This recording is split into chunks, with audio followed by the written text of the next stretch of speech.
Masih kita tungan pausi sing layau kiba pausing amati social media degi lokal jaba pausing ge update pijari ahan bada maru eba pau.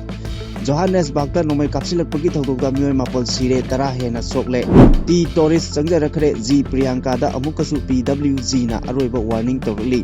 junta gi matakta wild chatharagani haina UN na phongdorakli molnoi khunda bom pokai kibadu maitai na oirangani haina jalengam media na phongdokre arambai tengol gi lusing pre kurungan bo khuman gi update ke loinana maitai na buffer zone thugai na ba honai haibagi mayokta ITLF na ngasi protest tawgadori ITLF ki protest IDP singi mayokdani haina athoguna phongdorakli molnoi gi laibak thiba bom pokai kibagi thogdok kana amatagi khojul thorang natte Sakhangdaba singna mioi ama nupi angang singi mamangda faduna pukraga ngarang ayuk langthoklangle North East da helipad amasung apikpa airport sing hengat lagani Imran Khan amadi mahaki loinabi chahi 13 jail da thamnaba order takre Kokomina relief camp da leiba IDP yankhai khangat laga layengre kuki gi yumsing maitei pangal singda yonsinba yaure Bangladesh tagi BNP gi lusingba amagi machanupi amana hingna mai thakre anina maina chakpadagi phibam luna lairi PM Modi na cross border infiltration chogatuna North East miyamgi identity manghanaba honaba singi mathakta warning tokre December 19 phawbagi manungda sunaba thabak lokatragadi oil pump sing thong lonbagi khongjang changsilagadori Nakal animaki IDP singna yumda hanjinnaba pamlaba matam asida Marakta leiba aikhoina khananaba siliba karigino haina khemchana phongdorali South Africa gi Johannesburg da miyam tinba mafam amada nomai kapsilakpagi thogdokda mioi mapal sire tara hena asok aban nangle Backrush downtown da nomai kapsinduna attack chatharamliba mioi sing adu chen khibadagi police na khongol lina bo khonari South Africa Police Service na social media platform X ta tagalakpa warol amagi matung inna crime detection training unit na Attacker sing adugi khongol libagi thabak chathari sakhangdaba mioi tara nithoi gari tongduna laklaga ikhang khanghodana miyam tinba mafam aduda nomai round kaya kapsilakibani tha asigi anganba saruktasu South Africa gi Pretoria da miyam tinba mafam da nomai kapsilakpagi thodokta mioi tara nithoi siraga tarahomdoina asok apan nangkibani Souls Valley Town gi hotel amada leiba bar da thodok adu thokibani police ki data matung ina haukiba April dagi September tha phawbada numit khudingi sangsata mioi humpu humdoi hatbagi thodok thoki huran chinthi tawbagi thodok masingsu hengalakpa thengnakhi hairi Numit khareni gi mamangda oktabagi lichat chatharambagi changjaraknaba khanghan khrabasu ngasi phawba paw phawrok triba Thawal district ki Babu Bazar khong ahan bidagi Goti Mayum Priyanka sahi 15 athuba matamda paw phawrok trabadi akanba mijeng changlagani haina KCP PWG MC Unification ki PRO singkhai nganmana thadokpa chirol amana hairi chirol sinama khata na hai lupna nattaba lichat chatharamba miyosing numit mangani gi manungda changjaraknaba khanghan khibagi matung inna Imphal West district ki Mayang Imphal Thana Awang Lekai degi Takhelambam Tourist sahi kulumdoi masagi maral yajaduna lupta changjarakre lupki oinadi changjarakraba mioi singbu ngakpi kanbigadabani haiba chana kanglon ama leiba amadi tourist masana changjarakrabana Luki Central Committee na mahaki matakta thamlamba chairak pinabagi khongthang adu komthokle adumapu tourist na makhatana mioiba nupi khunai gi oiba nupi oibigi amadi kanglai khunai gi mangnaba thabak amuk hana tawraklabadi mahaki matakta akanba miyeng changbagi matangda masana yajare maduna maram oiraga mahapu tekta kaidana imung manunggi mioi singda khutsinnakhre hairi adumapu Mangak kanduna nattaba lichat chatlibi Thobal Babu Bazar khong ahanbidagi Goti Mayum Priyanka na lupna piriba matam asida paw phawroktrabadi imung manung yauna mahaki mathakta akanba miyeng changlagani khunai asibu leikha tahannaba honaraga mirot oiribi Priyanka bu changjapam piramba mioi amadi imung manungdasu lupna ahenba miyeng thamgani hairi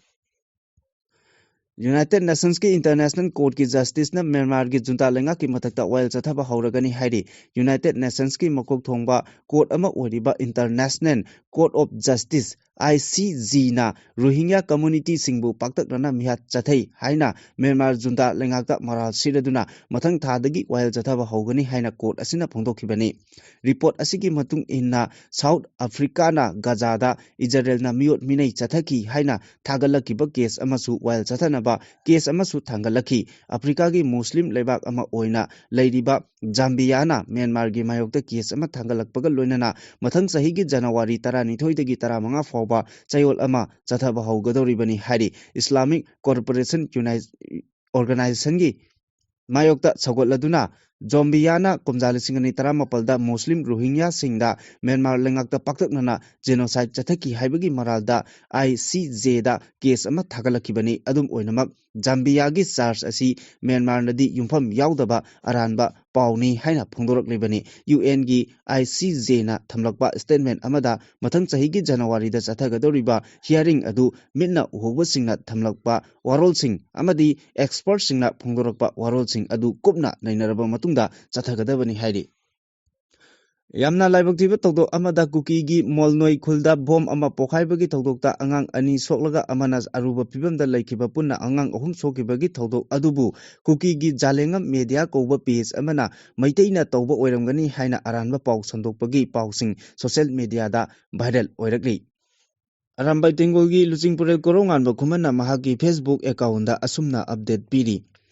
Alphana oirabani wakal tadaba mayam ama leiri lambi mapal dagi lampakta phongna zwar sanaba yuthakpa aduda angang kaya ama chanari amadi lambi da mi mayam ama chali angang sing aduna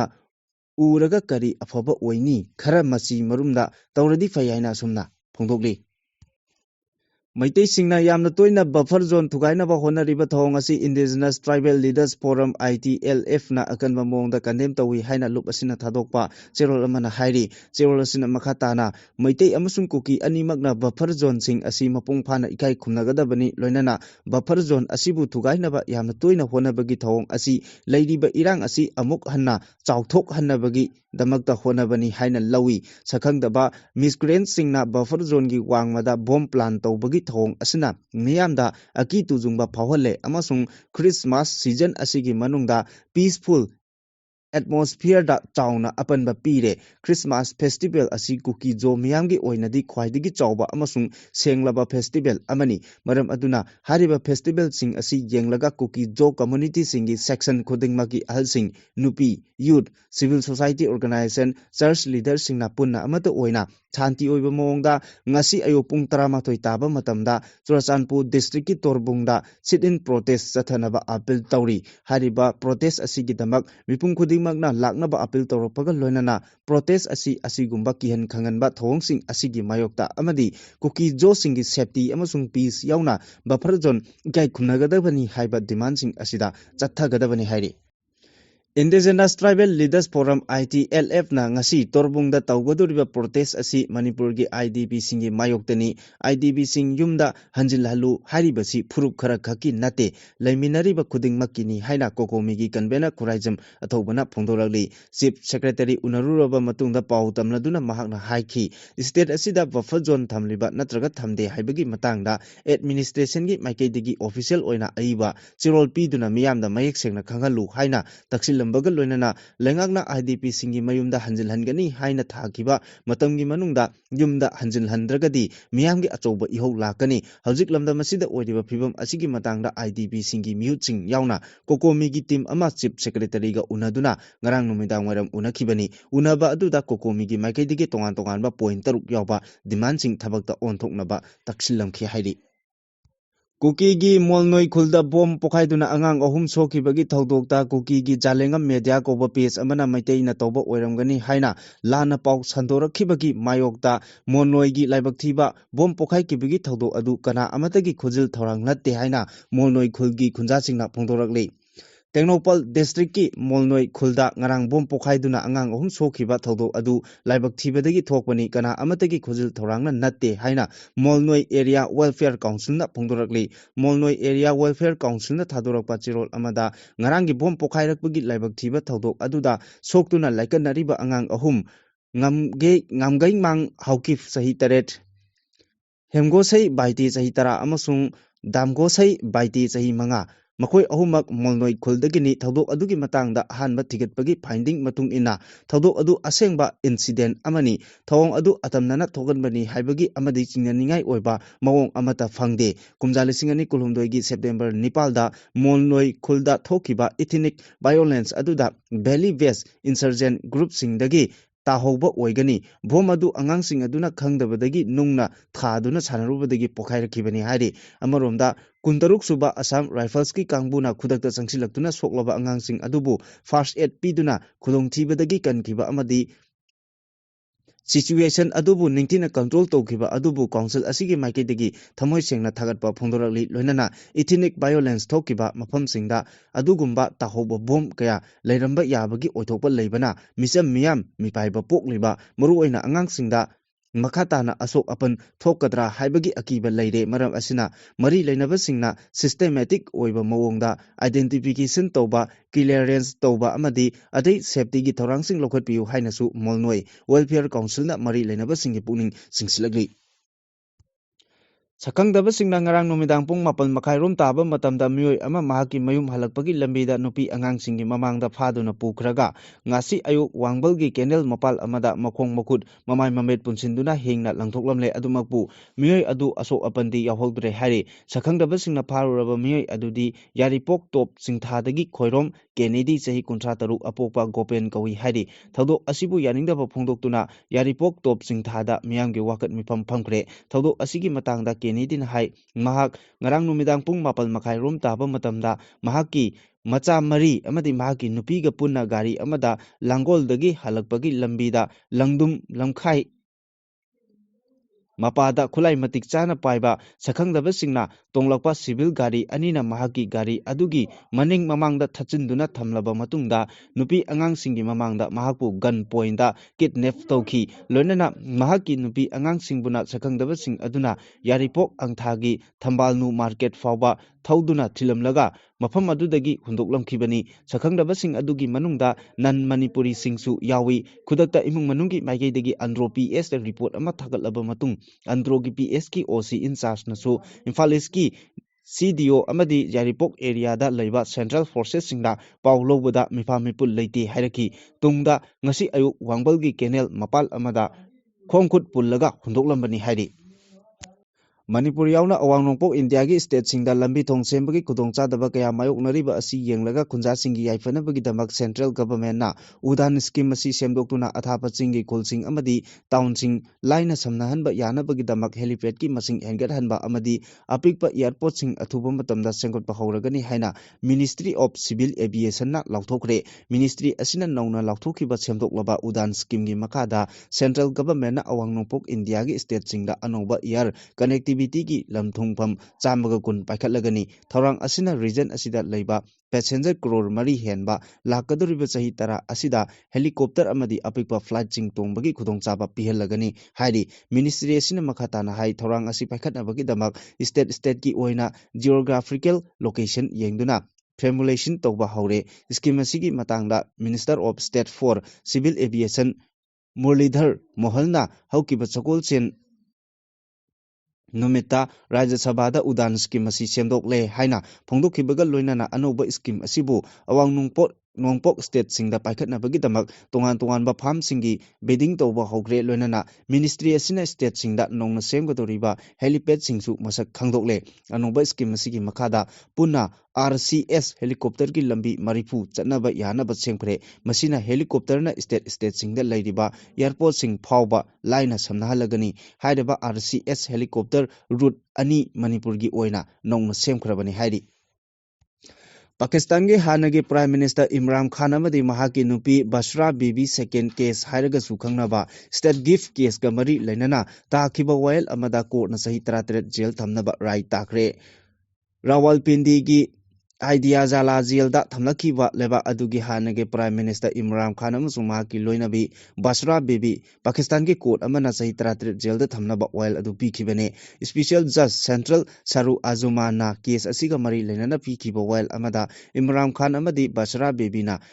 ꯃꯤꯔꯝꯒꯤ ꯈꯨꯗꯣꯜ ꯄꯣꯠꯁꯤꯡ ꯀꯥꯡꯂꯣꯟꯒꯤ ꯋꯥꯡꯃꯗ ꯌꯣꯟꯈꯤ ꯑꯃꯗꯤ ꯌꯥꯝꯅ ꯑꯍꯣꯡꯕ ꯃꯃꯜꯗ ꯂꯩꯈꯤ ꯍꯥꯏꯔꯤ ꯀꯣꯟꯅ ꯏꯝꯔꯥꯟ ꯈꯥꯟ ꯑꯃꯗꯤ ꯃꯍꯥꯛꯀꯤ ꯂꯣꯏꯅꯕꯤꯕꯨ ꯆꯍꯤ 18ꯇ ꯖꯦꯜꯗ ꯊꯝꯅꯕ ꯋꯥꯌꯦꯜ ꯄꯤꯈꯤꯕꯒ ꯂꯣꯏꯅꯅ ꯂꯨꯄꯥ ꯃꯤꯂꯤꯌꯟ 10 ꯐꯥꯏꯜ ꯊꯤꯒꯗꯕꯅꯤ ꯍꯥꯏꯅꯁꯨ ꯔꯥꯏ ꯇꯥꯈꯤ ꯍꯧꯈꯤꯕ ꯆꯍꯤꯗ ꯀꯦꯁ ꯑꯁꯤꯒ ꯃꯔꯤ ꯂꯩꯅꯅ ꯏꯝꯔꯥꯟ ꯈꯥꯟ ꯑꯃꯗꯤ ꯕꯁ꯭ꯔꯥ ꯕꯤꯕꯤ ꯑꯥꯏꯗꯤꯌꯥꯂꯥ ꯖꯦꯜꯗ ꯊꯝꯂꯛꯈꯤꯕꯅꯤ ꯀꯣꯔꯠꯅ ꯄꯤꯔꯤꯕ ꯋꯥꯌꯦꯜꯁꯤꯡ ꯑꯗꯨꯕꯨ ꯃꯈꯣꯏ ꯑꯅꯤꯅ ꯌꯥꯈꯤꯗꯕꯒ ꯂꯣꯏꯅꯅ ꯊꯧꯑꯣꯡ ꯑꯁꯤ ꯌꯨꯝꯐꯝ ꯌꯥꯎꯗꯕ ꯑꯃꯗꯤ ꯄꯣꯂꯤꯇꯤꯀꯦꯜꯒꯤ ꯈꯨꯗꯣꯡꯆꯥꯕ ꯂꯧꯕꯅꯤ ꯍꯥꯏꯅ ꯐꯣꯡꯗꯣꯛꯈꯤ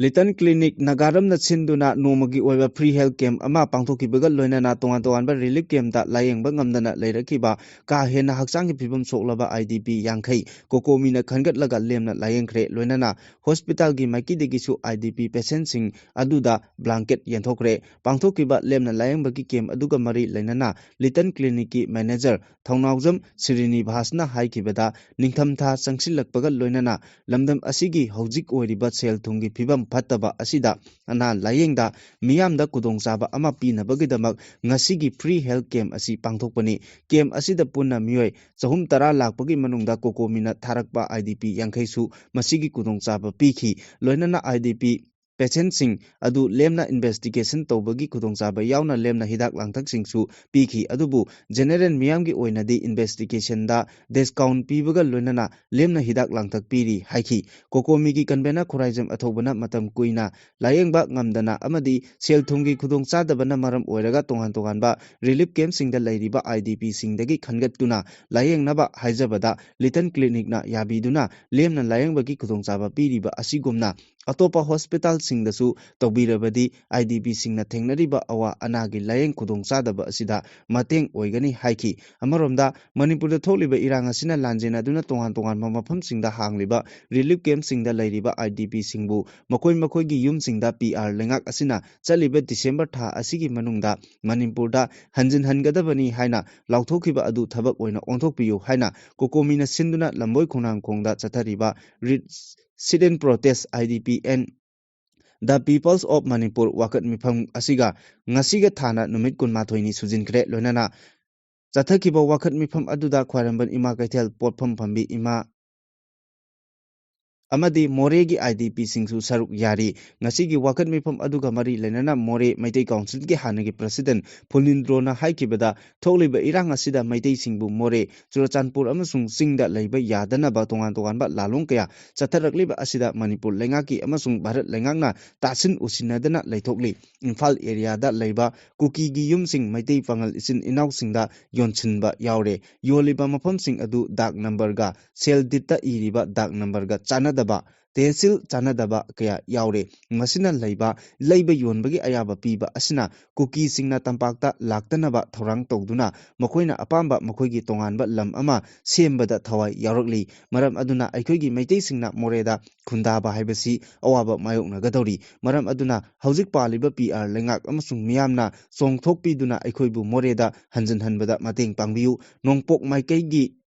Manipur ki boundary ngakpada mateng pangbiu haiki ngasigi wakan mifam aduda tongan ba lucingbi imasing amati akang ai singsu wangangki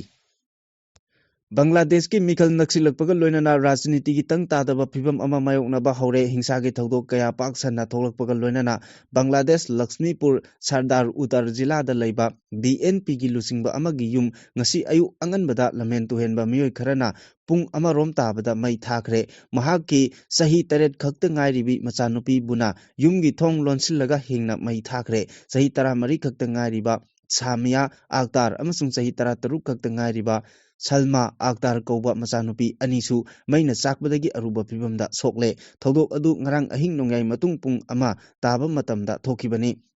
Chakangdabasingna Mai Thadoklamlaba Yum Asi Bangladesh ki Political Party Ama Oriba BNP gi Baghani Ganja Union ki Assistant Organizing Secretary Oiba Amagini Hari Loinana Mamingna Belal Hossain Kawi businessman ni Thodok asigi matangda Belal gi apopi mama Hajira Begamna haikibada ngarang numidangi chak toklaba matung phamungda tumbaga ngahak leiraga makhol ama tai haiduna thongnawda yengbada mahaki Machanupa Belalgi Yum Adu Miyoi Kharana Mapandagi Loina So Lonsin Khraba Matungda Petrol Hajilaga Mai Thakibani Thodo Aduda Mahaki Machanupa Adu Mai Chakliba Adugi Mayokta Thong Thugairaga Chenthoraki Aduga Belalgi Loina Bina Tha Marigi Machanupi Adu Kolaga Chenthoraki Adubu Mahaki Machanupi Salma Samia Amasung Asia di Ka Amada Tumbana Mai Chaklakpa Aduda ISAna mai chakpadagi kanbak ngamdana siki aduga atopa anina masagi saruk ayamba maina chakle adubu siba makti sihodre makhoi phibam luna lairi belalsu masa ayamba maina chakpadagi hojik phibam luri masanupi ani adugi haksangi saruk chada humpu yona mai chakpana maram oiraga Lakshmipur Sardar Hospital da ahanbagi oina layeng chatharaba matungda makha taba layeng gidamak Dhaka da leba National Institute of Burn and Plastic Surgery da refer tokre hari thodo asi mahiroi lusingba ama oibaga lonana anti Indian protester oiriba Sarip Osma Hadi laikidabagi miyamna akanba protest chatharingai manungda thokibani Hadi sakangdaba singna halamkiba aduna maram oiraga hojik Bangladesh da tangtadaba phibam ama mayoknare hari amaronda Bangladesh da hojik nauna oiragliba phibam asina maram oiraga Bangladesh ki Chittagong da Indian Visa Application Center ngasidagi thabak lepkhre Prime Minister Narendra Modi na awang nongpok Bharat ki state singda opposition na ain kaina changsil lagliba miyoi singbu support tawi haina moral siraduna mapal lamdagi ain kaina state sing asida changsil lagliba infiltrator singna anti national oiba wakalon pokhanduna hairiba state sing asida violence thogali haiki Prime Minister Modi na Guwahati airport anoba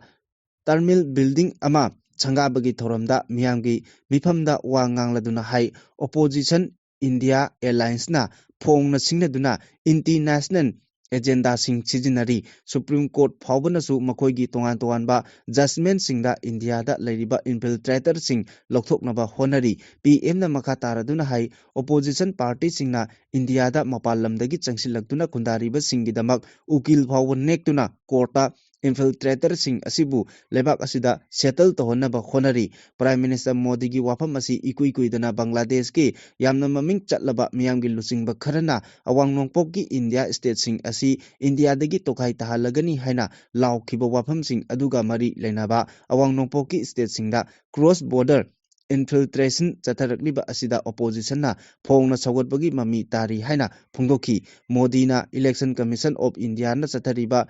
Special Initiative Revision ge matangda palladuna hai SIR asi India pumbagi oina yamna sengna amadi chumna election pangthoknabagi damak central government na lokotkiba khongthangni masina India gi awang nongpok state singdasu SIR tawduna mapal lamdagi ain kaina changsilaktuna laisiliba miyoi sing khangdoktuna India gi senglaba democratic amadi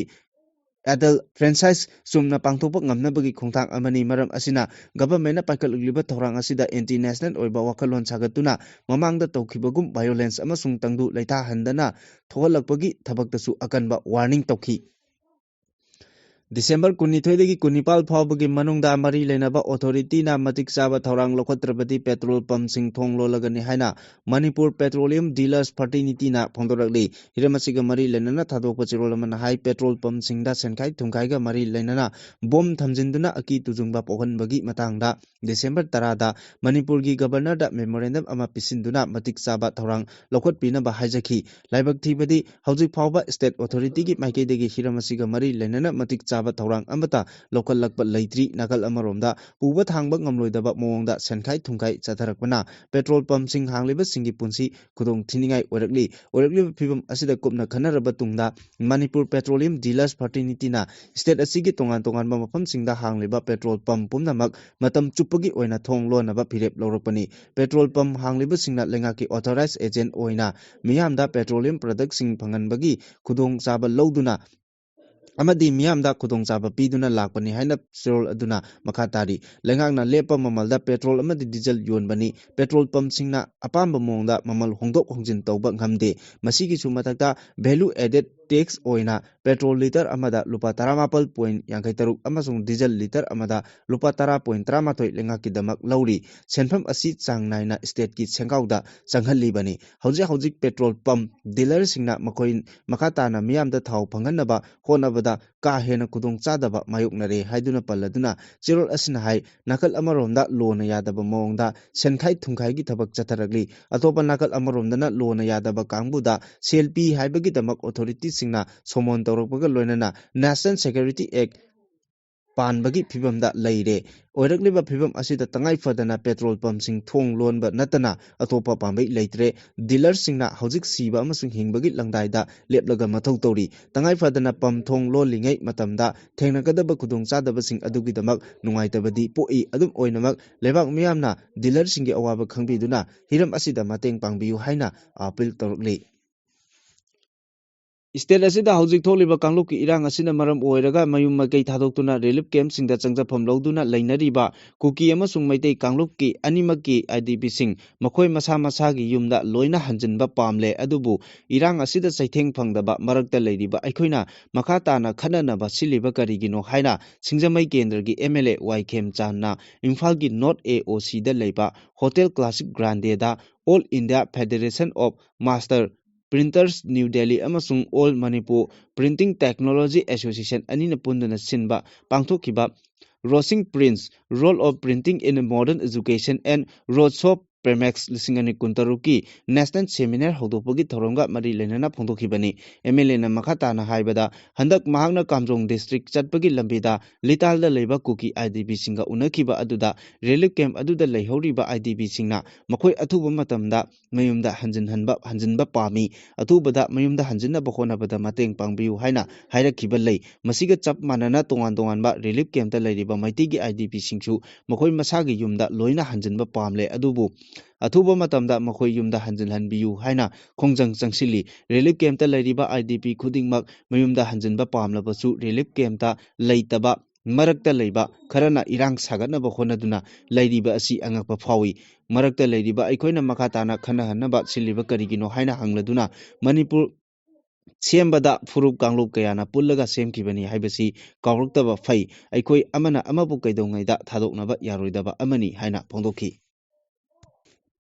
Matang Matangi मतुंगिना मियामदा फोंदोकपा याबा अमदी यादबा लैगनी problem की महुता solution ओइना मियामना थिमिनसी लेबाक मियामना इरमदम मणिपुर असि कायहंदना थंबा पामलिबा अदुगुमना लेंगांगनासु हेना पामली हाइना थोंजू केंद्र की MLA TS विश्वजितना Kanchipur की थोंजू वाइखोम खोंजांगदा लैबा दि rising sun club न सिंदुना पांथोकपा निफुमरी सुबा क्लब असिगी राइजिंग डे थौरमदा चीफ गेस्ट की वारोल पीरदुना फोंदोखरे महांगना मखाताना हाइ लाइरिक लाइसु मतिक चाना हाइरबा अफबा मियोय कया अमा कांग्रेस पार्टी दा यावदबा नते अदुबु कांग्रेस पार्टी न मरम ओइरगा मियोयसिंग अदु मांगहले इंग तप्पा इरमदम अमा लाकपा ngamnabagidamakta लेबाक मियामगी वाखलोन मानबा यावना सोइकिबा कया काउथोकपा अमसुंग ngakpiba changi madu natrabadi kaidongaiदा शांति पुरकपा ngamloi बीजेपी की ओइनासु असोइबा कया अमा leiramgani adubu achum aram khangdana hunnabagi thabak toksi pre independent अमसुंग पोस्ट इंडिपेंडेंट की मतमदगी लांदुना लाक्लिबा कांग्रेस पार्टी सु अमनी आइडियोलॉजी लैतबा ngayaki oiba wakalon sagatuna makhoi mi kharana pullaga sagatba party amani haina maral siki amaromda thongju kendrabu ona tainaba mihut ama थागलुबदगी इजत मांगनिंगाई ओइरे हाइना मियोय खरना छंदोरकलिबा असि यामना लाइबक थीबनी हंदक पांथोकिबा संगाई फेस्टिवल अदुदा गवर्नरना इनवाइट तौरकपगिदमक मतुंग इना फेस्टिवल असिगा मरी लेनाबा थबक थोरम अमदा सरुक याखिबदु गवर्नरबु इकाई खुमना बनी अदुबु लेबाक मियामना पामदे अमसुंग यानिंगदे हाइबदुगी मियामदा सोइक्रे लानख्रे हाइना सेंगदोखो हाइबा वाफमना अमनी हाइकी ngasi mifam aduda rising sun club ki president pebam nongdam maitei kairau kendra ki MLA Lorembam Rameswar basikong ZP ki member Chirom Romeo kairau makting ZP ki member Mayanglambam Joy yauna saknai raba miyoy kyana saruk yakhi IDP Singh मसा मसा के युमदा हंजिनबा थबक लेगांगना पाखत्रबदी IDP Singh अमदी लेबाक मियामना लंबीदा थोक्तुना इरांग हौरकनी हाइना chief secretary दा खंगलमले हाइना खुराइजम अथौबना फोंदोरकली December था फावबगी मनुंगदा IDP Singh मसा मसा की युमदा हंजिलहलु हाइदुना हौजिक चथरिबा sit in protest असि लोइसिंद्रिङै असिगी मनुंगदा मणिपुर लेगांगना IDP सिंहबु मसा मसा की युमदा हंजिनबा थबक पाखत्रबदी IDP सिंह अमदी लेबाक मियामना लंबीदा थोक्तुना इरांग हौरकनी हाइना मणिपुर की चीफ सेक्रेटरी की मफमदा फोंदोकलमले हाइना कोकोमी की कन्वेनर खुराइजम अथौबना फोंदोकरे वाफम असि लंबोय खुंनांखों कम्युनिटी हॉल दा चथरिबा सिट इन प्रोटेस्ट का मरी लेनना पौमिसिंग उनबगी मिफमदा महांगना फोंदोखिबनी महांगना हाइ कोकोमी अमदी IDP सिंगी मिहुत सिंग यावना कोकोमी की टीम अमगा चीफ सेक्रेटरी का नुमिदांग वाइरम पुंग मरी मकाइदा उनखिबा अदुदा कोकोमी की माइकैदगी तोंगान तोंगानबा पॉइंट तरुक यावबा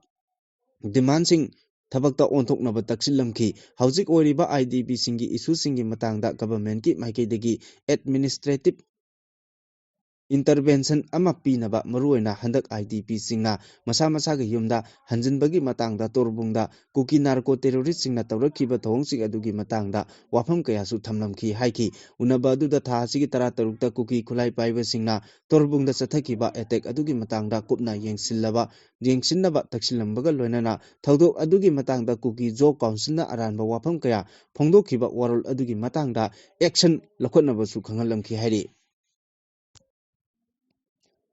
ꯂꯝꯗꯝ ꯑꯁꯤꯗ ꯂꯩꯔꯤꯕꯁꯤꯡ ꯈꯛꯇ ꯅꯠꯇꯅ ꯇꯣꯉꯥꯟ ꯇꯣꯉꯥꯟꯕ ꯃꯐꯝꯗ ꯆꯣꯏꯅ ꯇꯥꯔꯤꯕ ꯃꯅꯤꯄꯨꯔꯤ ꯈꯨꯗꯤꯡꯃꯛꯅ ꯑꯃꯠꯇ ꯑꯣꯏꯅ ꯄꯨꯟꯁꯤꯟꯗꯨꯅ ꯏꯃꯥ ꯂꯩꯕꯥꯛ ꯃꯅꯤꯄꯨꯔꯒꯤꯗꯃꯛ ꯂꯦꯞꯃꯤꯟꯅꯕ ꯃꯊꯧ ꯇꯥꯔꯦ꯫ ꯃꯗꯨ ꯈꯛꯇꯗ ꯂꯝꯗꯝ ꯑꯁꯤꯗ ꯅꯨꯡꯁꯤꯅꯕ ꯑꯃꯁꯨꯡ ꯏꯪ ꯇꯞꯄ ꯄꯨꯔꯛꯀꯅꯤ꯫ ꯑꯃꯔꯣꯝꯗ ꯒꯧꯍꯥꯇꯤꯒꯤ ꯃꯅꯤꯄꯨꯔ ꯕꯁꯇꯤꯗ ꯒꯦꯁꯠ ꯍꯥꯎꯁ ꯑꯃ ꯊꯝꯅꯕꯒ ꯃꯔꯤ ꯂꯩꯅꯕꯁꯤꯡꯗꯁꯨ ꯇꯛꯁꯤꯜꯂꯒꯅꯤ ꯍꯥꯏꯅ ꯁꯦꯛꯃꯥꯏ ꯀꯦꯟꯗ꯭ꯔꯒꯤ MLA ꯍꯩꯈꯥꯝ ꯗꯤꯡꯒꯣꯅ ꯐꯣꯡꯗꯣꯛꯈ꯭ꯔꯦ꯫ UPFꯅ ꯃꯅꯤꯄꯨꯔꯗ ꯆꯍꯤ 8 ꯈꯨꯟꯇꯥꯛꯈꯤꯕ ꯊꯧꯗꯣꯛ ꯑꯗꯨꯒꯤ ꯅꯤꯡꯁꯤꯡ ꯊꯧꯔꯝ ꯂꯦꯞꯇꯅ ꯄꯥꯡꯊꯣꯛꯇꯨꯅ ꯂꯥꯛꯄꯒꯤ ꯃꯅꯨꯡ ꯆꯟꯅ UPFꯀꯤ ꯂꯤꯁꯤꯡ ꯃꯈꯥꯗ Rajbari athletics club, Manipuri Basti, Meirapaibi women's association, Shri Radhakrishna Mandir ꯑꯃꯁꯨꯡ ꯃꯅꯤꯄꯨꯔ ꯖꯒꯟꯅꯥꯊ ꯕꯥꯔꯤ ꯁꯦꯕꯥ ꯁꯃꯤꯇꯤ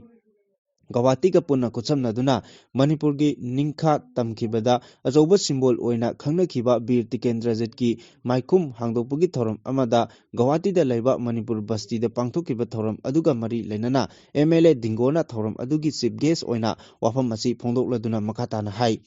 ꯑꯩꯈꯣꯏꯅ ꯃꯥꯏ ꯄꯥꯛꯅ ꯏꯄꯥ ꯏꯄꯨꯁꯤꯡꯒꯤ ꯈꯣꯡꯒꯨꯜ ꯂꯤꯔꯛꯂꯤꯕ, ꯆꯥꯎꯈꯠꯅꯕ ꯍꯤꯡꯅꯕ ꯍꯣꯠꯅꯔꯤꯕ ꯉꯝꯂꯤꯕ ꯑꯁꯤ ꯏꯄꯥ ꯏꯄꯨꯁꯤꯡ ꯑꯗꯨꯅ ꯏꯔꯝꯗꯝ ꯑꯃꯗꯤ ꯇꯨꯡꯒꯤ ꯃꯤꯔꯣꯜꯒꯤꯗꯃꯛ ꯍꯣꯠꯅꯔꯝꯕ ꯀꯌꯥ ꯑꯗꯨꯅꯅꯤ꯫ ꯃꯈꯣꯏꯅ ꯍꯣꯠꯅꯔꯝꯂꯤꯕꯁꯤꯡ ꯑꯗꯨꯒꯤ ꯃꯤꯇꯝ ꯂꯥꯠꯄ ꯈꯛ ꯅꯠꯇꯅ ꯃꯈꯣꯏꯅ ꯄꯥꯡꯊꯣꯛꯂꯝꯕ ꯊꯕꯛ ꯑꯗꯨꯒꯨꯝꯅ ꯏꯔꯝꯗꯝꯒꯤꯗꯃꯛ ꯑꯩꯈꯣꯏ ꯄꯨꯝꯅꯃꯛꯅꯁꯨ ꯍꯣꯠꯅꯃꯤꯟꯅꯕ ꯃꯊꯧ ꯇꯥꯏ꯫ ꯑꯩꯈꯣꯏ ꯑꯃꯠꯇ ꯑꯣꯏꯅ ꯄꯨꯟꯁꯤꯟꯗ꯭ꯔꯒꯗꯤ ꯂꯝꯗꯝ ꯑꯁꯤꯗ ꯅꯨꯡꯁꯤꯅꯕ ꯑꯃꯁꯨꯡ ꯑꯄꯨꯟꯕꯒꯤ ꯁꯛꯇꯝ ꯄꯨꯔꯛꯄ ꯉꯝꯂꯣꯏ꯫ ꯑꯃꯨꯛ ꯍꯟꯅ ꯃꯅꯤꯄꯨꯔꯗ BJPꯅ ꯃꯄꯨꯡ ꯐꯥꯕ ꯂꯩꯉꯥꯛ ꯄꯥꯏꯔꯛꯂꯕꯗꯤ ꯒꯧꯍꯥꯇꯤꯒꯤ ꯃꯅꯤꯄꯨꯔ ꯕꯁꯇꯤ ꯑꯁꯤꯗꯁꯨ ꯒꯦꯁꯠ ꯍꯥꯎꯁ ꯑꯃ ꯁꯥꯅꯕ ꯃꯔꯤ ꯂꯩꯅꯕꯁꯤꯡꯗ ꯇꯛꯁꯤꯟꯒꯅꯤ꯫ ꯆꯍꯤ 8 ꯈꯨꯟꯇꯥꯛꯄ ꯅꯤꯡꯁꯤꯡ ꯊꯧꯔꯝ ꯑꯃꯗꯤ ꯑꯩꯈꯣꯏ ꯄꯨꯟꯅ ꯃꯤꯀꯞ ꯊꯣꯛꯅꯕ ꯄꯥꯎꯖꯦꯜ ꯄꯤꯅꯕ UPFꯅ ꯇꯣꯉꯥꯟ ꯇꯣꯉꯥꯟꯕ ꯂꯝꯁꯤꯡꯗ ꯆꯠꯇꯨꯅ ꯑꯩꯈꯣꯏ ꯑꯃꯠꯇ ꯑꯣꯏꯅ ꯄꯨꯟꯁꯤꯟꯅꯕ ꯍꯣꯠꯅꯕꯤꯌꯨ, ꯑꯄꯨꯟꯕ ꯃꯅꯤꯄꯨꯔ ꯑꯃꯒꯤꯗꯃꯛ ꯑꯩꯈꯣꯏ ꯄꯨꯟꯅ ꯍꯣꯠꯅꯃꯤꯟꯅꯁꯤ ꯍꯥꯏꯈꯤ꯫ ꯊꯧꯔꯝ ꯑꯗꯨꯗ MCꯒꯨ ꯄ꯭ꯔꯁꯤꯗꯦꯟꯠ ꯂꯧꯀ꯭ꯔꯥꯝ ꯃꯥꯂꯪꯕꯅ ꯍꯥꯏꯈꯤꯕꯗ ꯆꯣꯏꯅ ꯇꯥꯈ꯭ꯔꯕ ꯇꯣꯉꯥꯟ ꯇꯣꯉꯥꯟꯕ ꯃꯐꯝꯁꯤꯡꯗ ꯂꯩꯔꯤꯕ ꯃꯅꯤꯄꯨꯔꯤ ꯈꯨꯗꯤꯡꯃꯛ ꯑꯃꯠꯇ ꯑꯣꯏꯅ ꯄꯨꯟꯁꯤꯟꯗꯨꯅ ꯏꯔꯝꯗꯝ ꯃꯅꯤꯄꯨꯔꯒꯤꯗꯃꯛ ꯂꯦꯞꯃꯤꯟꯅꯕ ꯃꯊꯧ ꯇꯥꯏ꯫ ꯂꯝꯗꯝ ꯑꯁꯤꯗ ꯃꯩꯇꯩ ꯈꯛ ꯅꯠꯇꯅ ꯇꯣꯉꯥꯟ ꯇꯣꯉꯥꯟꯕ ꯐꯨꯔꯨꯞꯁꯤꯡꯁꯨ ꯌꯥꯎꯅ ꯄꯨꯟꯅ ꯃꯨꯠꯈꯤꯕ ꯌꯥꯕꯒꯤ ꯇꯥꯡꯀꯛ ꯑꯃ ꯂꯥꯛꯂꯤꯕꯁꯤ ꯑꯩꯈꯣꯏ ꯄꯨꯟꯅ ꯂꯦꯞꯃꯤꯟꯅꯗꯕ ꯑꯃꯁꯨꯡ ꯃꯆꯣꯏ ꯃꯆꯣꯏ ꯇꯥꯗꯨꯅ ꯂꯩꯈꯤꯕꯅ ꯑꯣꯏꯔꯛꯄꯅꯤ꯫ ꯃꯅꯤꯡ ꯃꯈꯥ ꯇꯝꯕ ꯑꯃꯁꯨꯡ ꯆꯥꯎꯈꯠꯄ ꯃꯅꯤꯄꯨꯔ ꯑꯃꯒꯤꯗꯃꯛ ꯀꯥꯡꯂꯨꯞ ꯐꯨꯔꯨꯞ ꯅꯥꯏꯗꯅ ꯄꯨꯟꯅ ꯍꯣꯠꯅꯃꯤꯟꯅꯁꯤ ꯍꯥꯏꯈꯤ꯫